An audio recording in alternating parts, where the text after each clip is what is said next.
मैंने हाईवे का एक क्रैश कोर्स बनाया जो कि क्विक रिवीजन के लिए काफ़ी हेल्पफुल है और इसमें काफ़ी कम टाइम में हम सब्जेक्ट कंप्लीट करेंगे। तो शुरू करते हैं हाईवे डेवलपमेंट के साथ। तो सबसे पहले हम देखेंगे क्रोनोलॉजिकल ऑर्डर क्या था रोड डेवलपमेंट का, कि दुनिया भर में जो रोड्स बनी हैं वो किस तरीके से बनी है, स्टार्ट कैसे हुई है।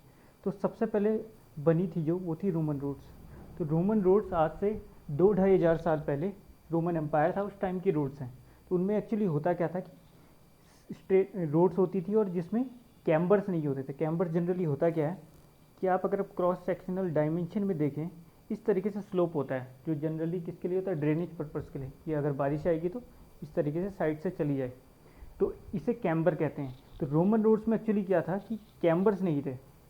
तो उसके बाद अगर हम देखते हैं कि फिर इम्प्रूवमेंट रोड्स में आते गए और उसके बाद आया नेक्स्ट जो है ट्रेसगेट रोड, फिर उसके बाद आया मेटकाफ रोड, फिर आया टेलफोर्ड रोड, फिर आया मैकडम रोड।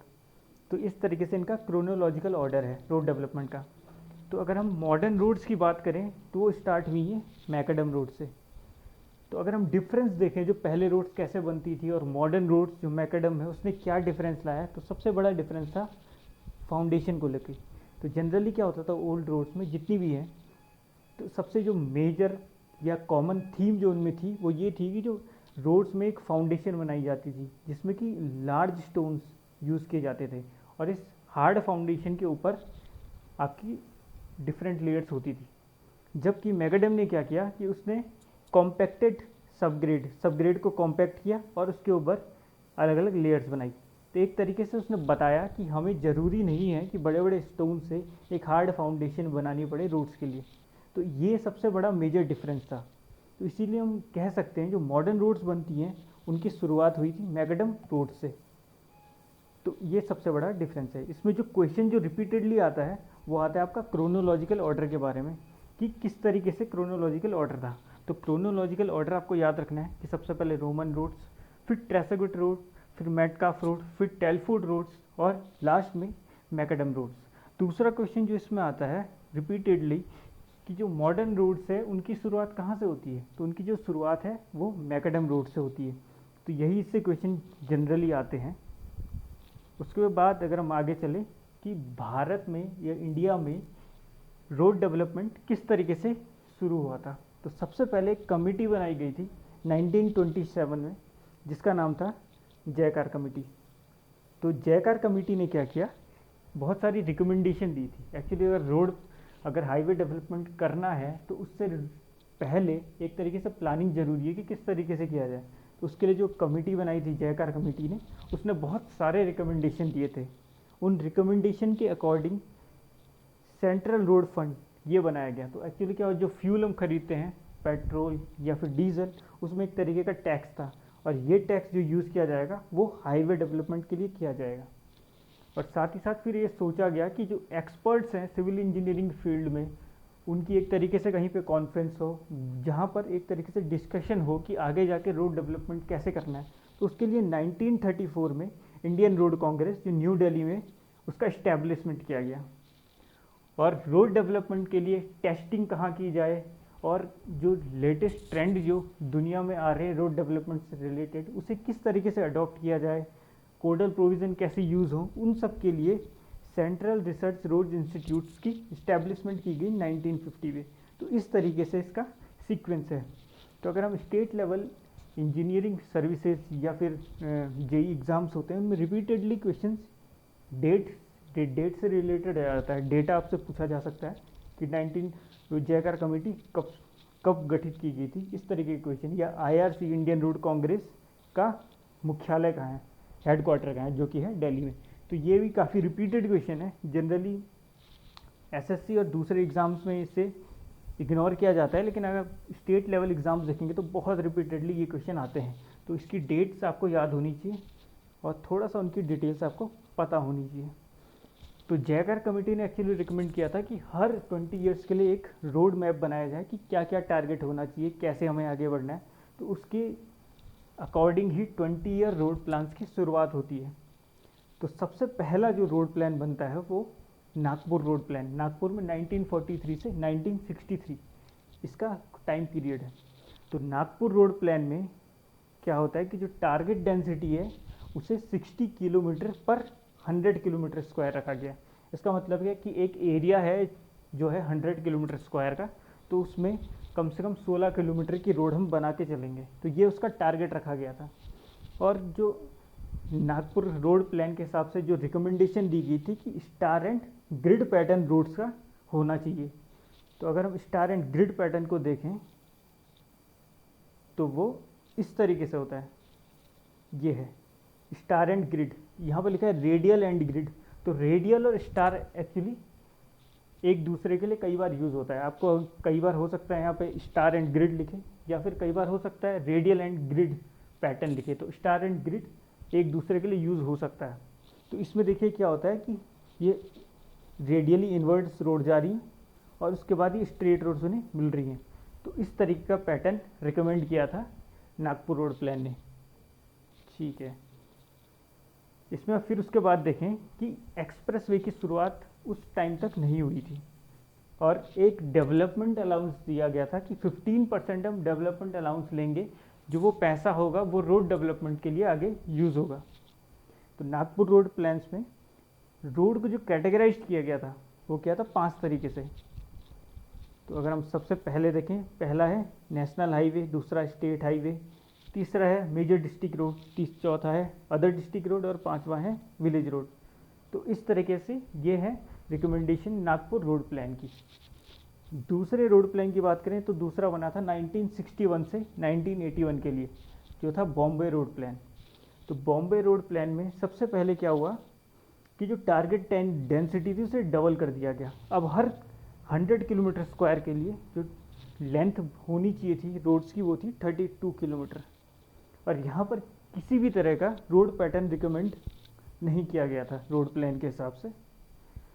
और बॉम्बे रोड प्लान्स में अगर हम देखें तो एक्सप्रेसवे की शुरुआत हो गई थी और 1600 किलोमीटर का एक टारगेट रखा गया था कि इतना एक्सप्रेसवे हम कंस्ट्रक्ट करेंगे। अब क्वेश्चन आता है कि एक्सप्रेसवे एक्चुअली होता क्या है। तो एक्सप्रेसवे एक्चुअली नॉर्मल हाईवे है, लेकिन उसमें जो सबसे बड़ा डिफरेंस क्या होता है वो एक्सेस के लिए होता है। एक्सेस का मतलब एंट्री। अगर ये रोड है, इसमें एंट्री क्या होती है, उसमें रिस्ट्रिक्टेड होगी या फिर बहुत कम होगी। तो और साथ ही साथ जो इसकी स्पीड है वो काफ़ी हाई होगी।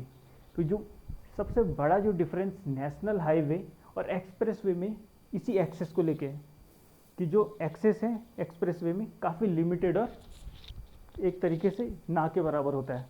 तो ये हो गया आपका एक्सप्रेसवे। तो इसमें कन्फ्यूजन नहीं होना है, ज़्यादा डिफरेंस है नहीं नेशनल हाईवे और एक्सप्रेसवे में। एक कंट्रोल एक्सेस होता है और साथ ही साथ स्पीड हाई होती है नेशनल हाईवे के कंपैरिजन में। तो उसके लिए टारगेट क्या था, 1600 किलोमीटर। और एक जो डेवलपमेंट अलाउंस था उसको कम करके अब 5% ही लिया जाने लगा। और जहाँ तक रोड कैटेगरीज की बात है तो यहाँ पर कुछ भी उसमें मेंशन नहीं है कि कितनी रोड कैटेगरीज है और कैसा है। ठीक है, इसके बाद चलते हैं आखिरी जो रोड प्लान जो बना था वो 1981 और 2001 के लिए बना था। इसका नाम था लखनऊ रोड प्लान। और यहाँ पर जो टारगेट डेंसिटी थी वो है 82 किलोमीटर पर 100 किलोमीटर स्क्वायर। साथ ही साथ लखनऊ रोड प्लान ने रिकमेंड किया था कि नेशनल हाईवे बनाना चाहिए एक 100 किलोमीटर इंटू 100 किलोमीटर का स्क्वायर एंड ब्लॉक पैटर्न में। कि एक तरीके से लखनऊ जो रोड प्लान था उसने टारगेट दिया था कि नेशनल हाईवे के इस तरीके से ग्रुप बनाए जाएं 100 इंटू 100 किलोमीटर का, और किस तरीके से स्क्वायर एंड ब्लॉक पैटर्न में। तो ये उसकी एक रिकमेंडेशन थी। साथ ही साथ जो एक्सप्रेसवे की लेंथ थी जो 1600 किलोमीटर का जो टारगेट था बॉम्बे में, उसको बढ़ा के कर दिया 2000 किलोमीटर का एक्सप्रेसवे बनाया जाएगा इस 20 साल में। साथ ही साथ जो डेवलपमेंट अलाउंस का जो कॉन्सेप्ट था उसे हटा ही दिया गया। तो डेवलपमेंट अलाउंस जो है लखनऊ रोड प्लान के हिसाब से नहीं यूज़ हुआ। और रोड कैटेगरीज जो है लखनऊ रोड प्लान में वो 3 तरीके से की गई। पहली थी प्राइमरी रोड्स में क्या आपका एक्सप्रेसवे आ गया और नेशनल हाईवे। और दूसरी थी सेकेंडरी रोड्स में आपका स्टेट हाईवे और मेजर डिस्ट्रिक्ट रोड्स आते हैं। और तीसरी जो रोड्स हैं वो है टर्शियरी में आपका अदर डिस्ट्रिक्ट रोड्स और विलेज रोड आते हैं। तो इस तरीके से ये सारी रिकमेंडेशन थी लखनऊ रोड प्लान की। तो इसमें जो रिपीटेड क्वेश्चन जो आता है वो डेंसिटी को लेके आता है कि आपकी टारगेट डेंसिटी नागपुर में कितनी थी, बॉम्बे में कितनी थी, लखनऊ में कितनी थी। और रोड पैटर्न के बारे में भी बहुत रिपीटेडली क्वेश्चन आते हैं जो स्टेट लेवल जेई एग्ज़ाम्स में और एई एग्ज़ाम में रिपीटेडली ये क्वेश्चन आता है स्टार एंड ग्रिड पैटर्न के बारे में। साथ ही साथ दूसरा जो क्वेश्चन आते हैं वो आते हैं रोड कैटेगरीज़ के बारे में, कि कितनी रोड कैटेगरीज थी लखनऊ में, जो कि 3 थी, कितनी नागपुर में थी और कितनी बॉम्बे थी। तो बॉम्बे में कोई रिकमेंडेशन नहीं था, तो ऑप्शन में ऐसा आ सकता है कि नो रिकमेंडेशन। इस तरीके से क्वेश्चन इसमें बनते हैं। तो ज़्यादा इसमें काफ़ी ये डिटेल्स हैं, इतनी इनफ हैं कि आपको इससे ज़्यादा रिकमेंडेशंस पढ़ने की ज़रूरत है नहीं इसमें। इसके बाद आता है इम्पॉर्टेंट रोड पैटर्न्स। तो कौन कौन से रोड पैटर्न्स यूज़ होते हैं इंडिया में, तो इसे हम स्टडी करेंगे। तो सबसे पहले आता है आपका रेक्टेंगुलर ग्रिड पैटर्न। तो इसमें क्या है, ग्रिड पैटर्न आपका रेक्टेंगुलर बॉक्सेस हैं और जो लाइंस आपको दिख रही हैं ये रोड्स रिप्रेजेंट कर रही हैं। तो चंडीगढ़ जो आपका इस्टेब्लिश हुआ था तो वो इसी रोड पैटर्न पे हुआ था, रेक्टेंगुलर या ग्रिड पैटर्न पे। दूसरा आता है आपका radial, star and block pattern.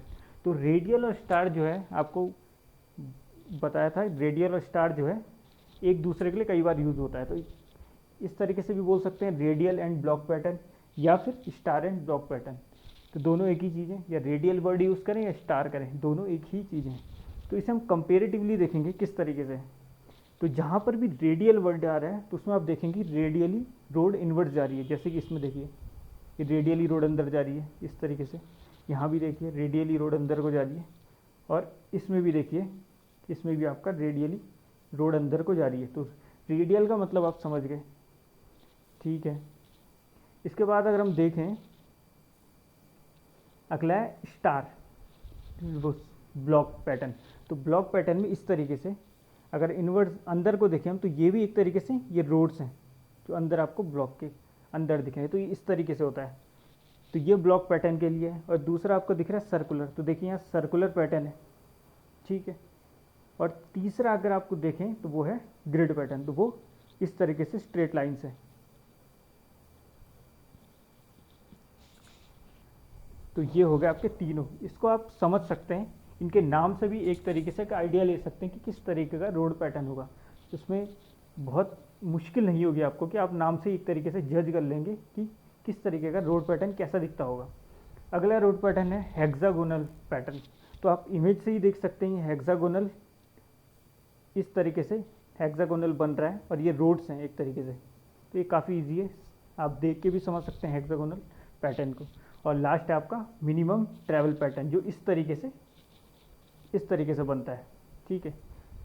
तो इसमें एक्चुअली जो क्वेश्चन जो बनता है, मतलब काफ़ी क्वेश्चन इससे बनते नहीं हैं, लेकिन जनरली जो क्वेश्चन बनता है वो बनता है कि कौन सा रोड पैटर्न कहाँ है। मतलब जनरली सबसे पहला क्वेश्चन तो ये काफ़ी रिपीट होता है कि चंडीगढ़ में कौन सा रोड पैटर्न है, वो है रेक्टेंगल और या फिर ग्रिड पैटर्न। दूसरा क्वेश्चन बनता है कि कैनॉट प्लेस में कौन सा रोड पैटर्न है, वो है रेडियल एंड सर्कुलर। तीसरा जो इसमें क्वेश्चन बनता है वो है कि नागपुर रोड प्लान में कौन सा है, वो है रेडियल एंड ग्रिड पैटर्न। चौथा जो इसमें क्वेश्चन बनता है वो ये है कि आपको 4 पैटर्न दे देगा और बोल देगा इनमें से कौन सा रोड पैटर्न एग्जिस्ट नहीं करता है। तो जनरली वो कंफ्यूज करने के लिए ऐसे पैटर्न दे देगा जो रेलवेज में यूज़ होते हैं या फिर जो होते ही नहीं हैं। तो आपको कहीं ना कहीं एलिमिनेट करना सीखना पड़ेगा ऑप्शंस को, कि अगर आपको 6 के 6 पैटर्न पता है तो आप इजीली एलिमिनेट कर पाओगे रोड पैटर्न्स को। तो इसमें केवल इतने ही क्वेश्चन आते हैं। इसके बाद हम आगे चलेंगे। तो अब जो थर्ड रोड प्लान था हमारा लखनऊ, उसमें फार्मूलाज दिए गए थे कि नेशनल हाईवे की लेंथ कितनी होनी चाहिए, स्टेट हाईवे और एमडीआर की। तो फार्मूलाज हैं।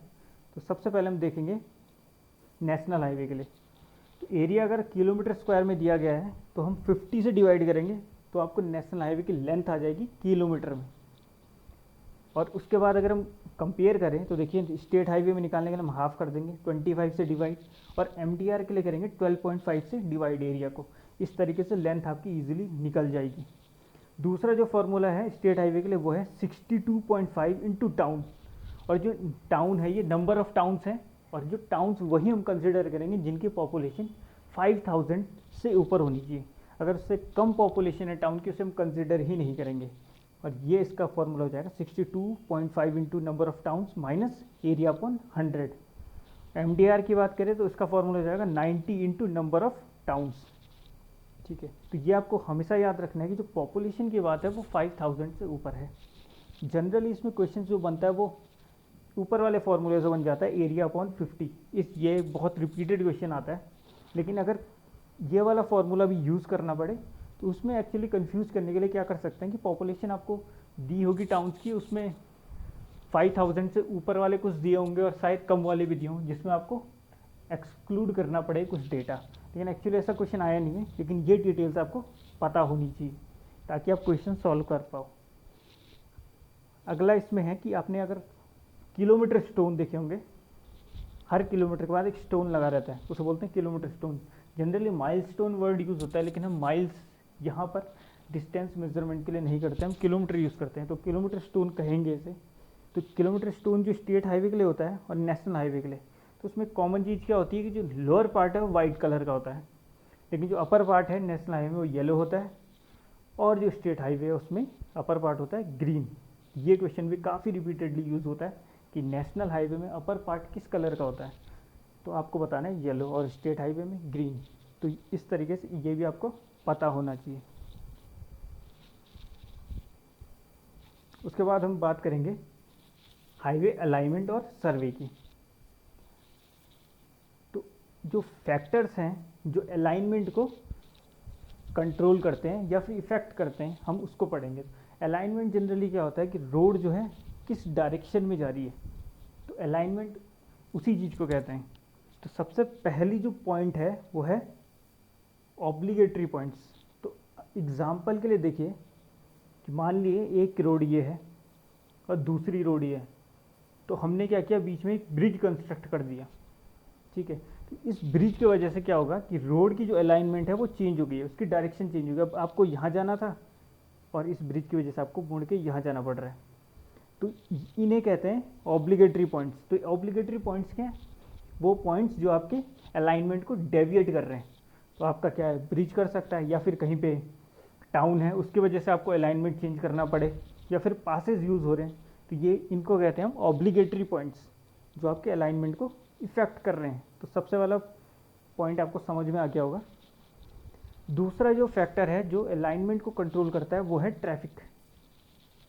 तो जनरली क्या, अगर आप रोड कंस्ट्रक्ट कर रहे हैं और आप देखेंगे कि यहाँ पर कोई डेंसली पॉपुलेटेड एरिया है, तो आप ये ज़रूर चाहेंगे कि इस रोड का बेनिफिट इस एरिया को भी मिले।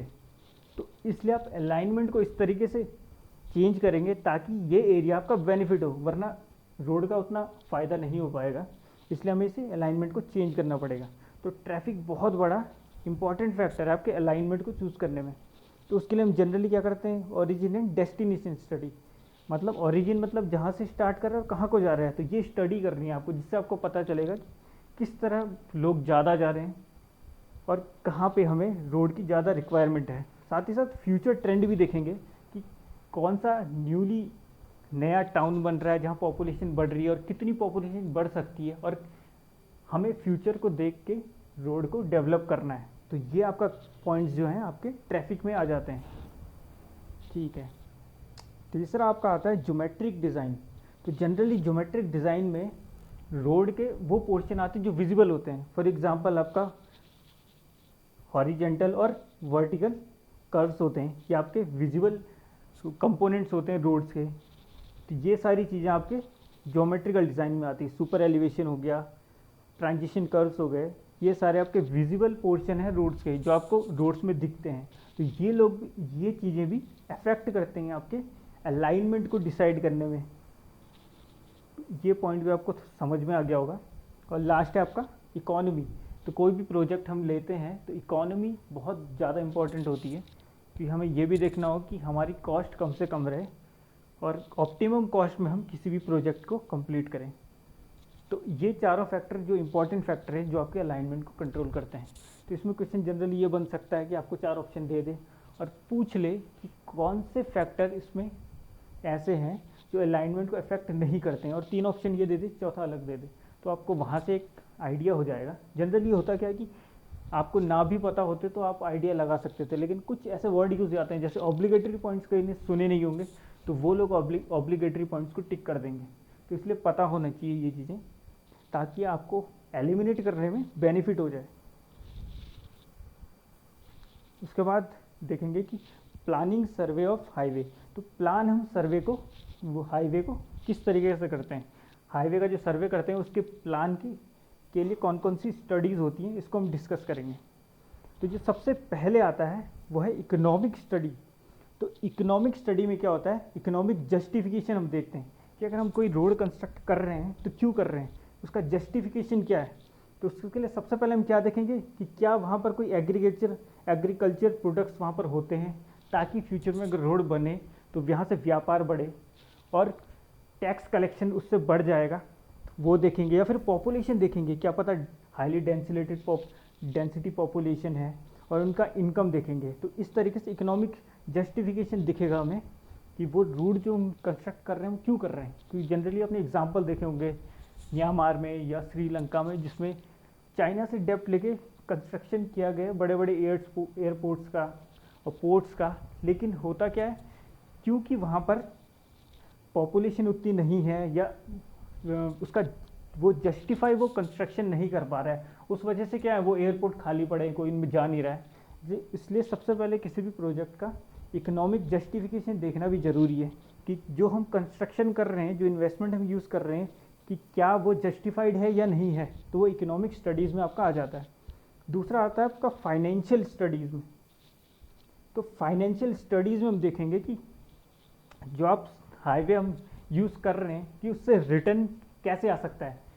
क्योंकि अगर हम कोई कंस्ट्रक्शन कर रहे हैं किसी हाईवे का और उसमें लोग आएंगे ही नहीं, उससे कोई इनकम जनरेट नहीं होगी, तो जो इन्वेस्टमेंट है आपकी वापस नहीं आ पाएगी, तो वो इकोनॉमिकली वाइबल नहीं है हमारे लिए। तो इसलिए उसका रिटर्न देखना भी ज़रूरी है। तो उसके लिए हम देखेंगे कि टैक्सेस और रेवेन्यूज़ कैसे जनरेट हो सकते हैं वहाँ से, और सोर्स ऑफ इनकम। तो ये सारी चीज़ें फाइनेंशियल स्टडीज़ में, ताकि वो अनवाइबल ना हो कि हमने बना तो लिया है लेकिन उसके बाद जो किस तरीके से जनरेट होनी है सोर्स ऑफ टैक्सेस और रेवेन्यूज़ हैं वो डिसाइड ना हो सही से। तो इसलिए हम फाइनेंशियल स्टडी एक तरीके से वहाँ पर करेंगे। उसके बाद जो करेंगे हम ट्रैफिक स्टडी करेंगे। तो ट्रैफिक स्टडी में हम देखेंगे कि ओरिजिन, जो इसमें सबसे बड़ा पोर्शन होता है वो होता है ओरिजिन डेस्टिनेशन स्टडी का। ओरिजिन एंड डेस्टिनेशन स्टडी में हम ये देखेंगे कि लोग कहाँ से कहाँ को जा रहे हैं और फ्यूचर ट्रेंड क्या रहेंगे ट्रैफिक के। तो उस हिसाब से हम देखेंगे कि रोड प्लान हम किस तरीके से करें, क्योंकि ट्रैफिक एक बहुत बड़ा इश्यू होता है प्लानिंग में। इसके बाद जो लास्ट जो प्लानिंग करते हैं हम वो करते हैं इंजीनियरिंग स्टडीज़ की। तो इंजीनियरिंग स्टडीज़ में हम वहाँ की टोपोग्राफी देखेंगे कि किस तरीके का ग्राउंड है, हिली एरिया है, अनड्यूलेटेड ग्राउंड है, और सॉइल सर्वे करेंगे कि सॉइल किस तरीके की है, उसमें ड्रेनेज कंडीशन कैसी है, अगर पानी आ गया तो किस तरीके से वो उसकी ड्रेनेज किस तरीके से वहाँ हो रहा है। तो ये सारी चीज़ें हमारी इंजीनियरिंग स्टडीज़ में आ गई, जिसमें इंजीनियरिंग एस्पेक्ट हम हाईवे का स्टडी करेंगे। इसके बाद हम देखेंगे कि इंजीनियरिंग जो सर्वे हो रहा है उसकी स्टेजेस क्या हैं, कि किस तरीके से सबसे पहले क्या होना चाहिए, उसके बाद क्या होना चाहिए, उसके बाद क्या होना चाहिए। तो सबसे पहले करते हैं हम मैप स्टडी। तो मैप स्टडी में क्या होता है कि मैप होता है, मैप हम देखेंगे, उसमें देखेंगे कि सजेस्टेड रूट क्या है, कि जनरली जो एक लाइकली जो रूट होना चाहिए एक जगह से दूसरी जगह जाने का, रोड का रूट। दूसरा हम उसमें ऑल्टरनेटिव देखेंगे कि दूसरा क्या हो सकता है, तो वो हम मैप स्टडी में देखेंगे। एक रफ आइडिया ले लेंगे कि कौन सा सजेस्टेड रूट ये है और ऑल्टरनेटिव कौन से बन सकते हैं। दूसरा करेंगे हम उसमें रिकॉनेसेंस सर्वे। तो रिकॉनेसेंस सर्वे में क्या होता है, हम ग्राउंड में जाके फिजिकली वहाँ पे जाके एक जनरल कैरेक्टरिस्टिक्स देख लेंगे एरिया की, एरिया कैसा है, किस तरीके का, कौन कौन सी चीज़ें हैं, कौन सी चीज़ें जो है मैप में नहीं हमारी डिटेल दी गई थी वो डिटेल भी हम उसमें दे देंगे। तो ये हो गया आपका रिकॉनेसेंस सर्वे। रिकॉनेसेंस सर्वे में ज़्यादा हमें मेजरमेंट नहीं करना होता है, एक जनरल आइडिया आपको लैंड का लेना है किस तरीके का है वो, और उसमें जो इंपॉर्टेंट डिटेल्स हैं वो उसमें लेनी होती हैं। उसके बाद आता है प्रीलिमिनरी सर्वे। तो प्रीलिमिनरी सर्वे में क्या होता है कि जो आपके रूट सजेस्ट किया हुआ था और ऑल्टरनेटिव रूट्स था उनका आप सर्वे शुरू कर देंगे, और जब सर्वे करेंगे उसके बाद आप कंपेयर करेंगे कि कौन सा रूट ज़्यादा बेहतर है। इसमें आपका सॉइल सर्वे भी किया जाता है, जो ग्राउंड है उससे 1 to 3 मीटर बिलो तक किया जाता है, और साथ ही साथ इसमें ट्रैफिक सर्वे भी किया जाता है। ट्रैफिक सर्वे में क्या होगा कि आप ट्रैफिक काउंट करेंगे कि 24 घंटे में, एक हफ्ते में कितना ट्रैफिक इसमें जा रहा है, और अगले 10 से 20 साल में पॉपुलेशन ट्रेंड क्या है। अगर पॉपुलेशन बढ़ेगा तो ट्रैफिक भी इंक्रीज़ होगा, तो उस हिसाब से आप सारे जो ऑल्टरनेटिव रूट्स हैं उनको कंपेयर करेंगे। तो जब आप सारा कंपेयर करके आप डिसीजन ले लेंगे कि फाइनल रूट क्या होगा, तो उसमें फिर उसके बाद आप डिटेल सर्वे करेंगे। तो डिटेल सर्वे में अलाइनमेंट आपका फाइनलाइज्ड हो जाएगा, और क्रॉस सेक्शन लेवल आप चेक करेंगे प्लेन्स पे हर 50 मीटर पे, और हर 20 मीटर में हिल्स में आप यूज़ करेंगे। और जनरली एक बेंचमार्क आप सेट करते हैं, हर 250 मीटर के बीच में एक बेंचमार्क सेट किया जाता है डिटेल सर्वे में। तो ये आपकी आ गई जो स्टेजेस है इंजीनियरिंग सर्वे में। इसमें क्या क्वेश्चन बनने की उम्मीद होती है, तो एक रिपीटेड क्वेश्चन इसमें आता है क्रोनोलॉजिकल ऑर्डर का, कि आपका पहले क्या आता है, फिर दूसरा क्या आता है, तीसरा क्या आता है और चौथा क्या आता है। तो इसमें भी इसी तरीके के क्वेश्चन बनते हैं और काफ़ी ईजीली आप समझ गए होंगे। जो लास्ट टॉपिक इसका आता है हाईवे डेवलपमेंट का, वो है मैक्सिमम यूटिलिटी सिस्टम और सैचुरेशन सिस्टम। तो इसे समझने के लिए सबसे पहले हम देखेंगे, अगर ए से आपको बी जाना है तो हो सकता है इसके 4 रूट हों इस तरीके से। तो इन चारों रूटों की लेंथ भी डिफरेंट होगी, क्योंकि आपको देख रहा है ये बीच वाला, इसको अगर ए ले लूँ, इसे बी ले लूँ, इसे सी ले लूँ, इसे डी, आपको दिख रहा है कि सी काफ़ी क्लोज है तो लेंथ कम होगी, बी की थोड़ा ज़्यादा, ए और डी की काफ़ी ज़्यादा है। ठीक है, तो अब जनरली आप सोचोगे कि जो मिनिमम लेंथ का है उस रोड को हम प्रीफर करें, लेकिन ऐसा नहीं होता है। हमें क्या देखना होता है कि ये रोड्स हैं ज़्यादा से ज़्यादा लोगों को इफ़ेक्ट कर रही हूँ। तो इसमें क्या होगा कि ये रोड जा रही होंगे तो बहुत सारे टाउन्स इसमें आ रहे होंगे, हो सकता है ऐसे एरियाज़ आ रहे होंगे जहाँ पर एग्रीकल्चर प्रोडक्ट बहुत ज़्यादा है, तो कल के दिन व्यापार बढ़ने की पॉसिबिलिटी ज़्यादा है। तो उसके लिए कौन सा रूट यूज़ किया जाए या चूज़ किया जाए, उसके लिए यूज़ होता है मैक्सिमम यूटिलिटी सिस्टम और सैचुरेशन सिस्टम, जो आपको प्रिफर्ड जो रोड है वो आपको बताएगा रोड कौन सा आप रोड अलाइनमेंट यूज़ करेंगे। तो इसे कैसे करते हैं कि आप देखेंगे कि रोड ए है, इसमें आप पे डेटा होगा कि 10,000 पॉपुलेशन से ऊपर कितने टाउन है, 50,000 से ऊपर कितने टाउन है, और 1 लाख से ऊपर कितने टाउन है। तो आप पे डेटा होगा। फिर उसके बाद क्या करेंगे आप कि आपको पता है कि 1 लाख पॉपुलेशन ज़्यादा है, तो इसलिए उसको आप बड़े फैक्टर से मल्टीप्लाई कर लेंगे। 1 लाख को मान लीजिए आप 1 से मल्टीप्लाई कर रहे हैं, 50,000 को 0.5 से, और 10,000 0.25 फैक्टर से। इस तरीके से आपने उनको मल्टीप्लाई किया, और जो वैल्यू आई उसको एग्रीकल्चर प्रोडक्ट से ऐड कर लिया कि आप कितना एग्रीकल्चर प्रोडक्ट उस एरिया में है। तो जो वैल्यू आती है उसे बोलते हैं यूटिलिटी। तो वो टोटल यूटिलिटी हो गई आपकी पॉपुलेशन प्लस एग्रीकल्चर प्रोडक्ट हो गई आपकी यूटिलिटी। और यूटिलिटी पर लेंथ कि कितनी लेंथ है, मान लीजिए क्या है 500 किलोमीटर है, या 400 है, ये 300 है, ये 500 है, इसको आप डिवाइड करेंगे तो जिससे हमें पता चलेगा कि 1 किलोमीटर के लिए कितनी यूटिलिटी थी। तो 1 किलोमीटर के लिए जिसकी यूटिलिटी ज़्यादा होगी वो प्रिफर्ड अलाइनमेंट होगा। तो इस तरीके से इसे सॉल्व करते हैं। जनरल इसका न्यूमेरिकल आने के काफ़ी कम चांसेस होते हैं, लेकिन आप कर सकते हो उसे डेटा देख के कि जिसकी यूटिलिटी ज़्यादा होगी पर किलोमीटर लेंथ के लिए वो अलाइनमेंट हम प्रिफर करेंगे। ये हो गया आपका मैक्सिमम यूटिलिटी सिस्टम और सैचुरेशन सिस्टम। तो इस तरीके से हमारा पहला चैप्टर ख़त्म हो गया है, और उसके बाद अगला चैप्टर भी इसमें मैं लाऊंगा, और इसी तरीके से हम कम टाइम में सारा कवर कर लेंगे सब्जेक्ट को। और ये एक तरीके से क्रैश कोर्स रहेगा उनके लिए जिन्होंने अभी पढ़ चुके हैं और रिवीजन करना है। तो धन्यवाद।